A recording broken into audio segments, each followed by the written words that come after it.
یه موقعی هست که حال هیچی نی، میذاری پیش بیاد جای پیش بینی، هرچی هر جوری باشه گیر میدی و به چشم میاد حتی داف ویترینیش. ترجیت به خواب جا بیدار بودن، جا دویدن ترجیت باشه پات رو هم، مثل اینا نیستی که تو کافه آرومن و اصلا واسط اندازه دال رام بودم. منم نمیخواستم اینجوری چکه، گاهی وقتا خوب میرونی پیست کوچیکته، اونی هم که باش فاز پیاده روی داری میاد و تو جیبات هرچی نیست بو میکشه.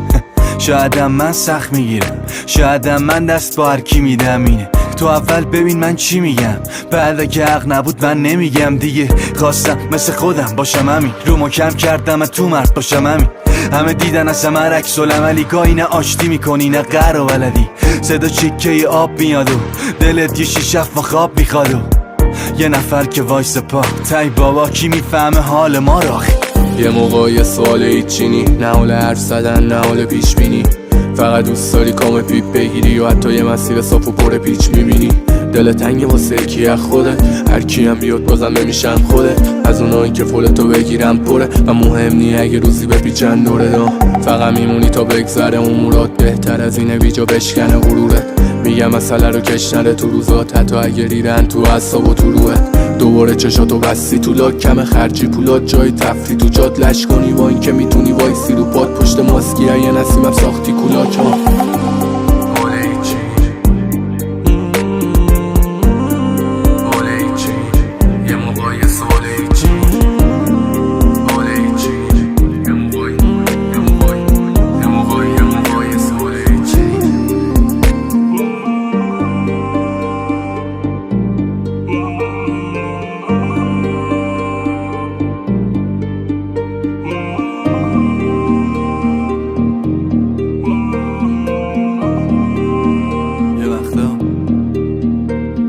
یه وقتا با همه اوکی جز خوده،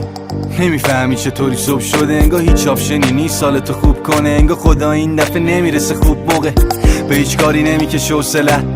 سین که خونه میشه پر ظرف و جواب همه کجایی ها میشه خونه هم، وزا طوریه نداری حال خودت مثلا، نه اونقدر خسته ای ببری، نه اونقدر انگیزه برای ادامه، هر روز میگی یه روز خوب یه روز دیگه از در میری، از هر جا سر صداه، مثل یه نمودار خطی رویت، دور تو نگاه میبینی هر کی یه وری رفت، هر کدوم رفیقات یه حرکتی زد، اما تو هنوز ول محتلی از نگاهای منی دار بریدی، هر کی هر چی میگه میگی هر چی تو میگی، اصلا کشش بحث و موده اینطوری نی، کار شما هم به ما میفته طوری نی، تا اینجاش رفت خب باقیشم میره، ما که سر شدی بعد از این حالا هر چیه، تا الان که هر جا را داره رفتیمش، ولی خب یه موقعی مخه درگیره.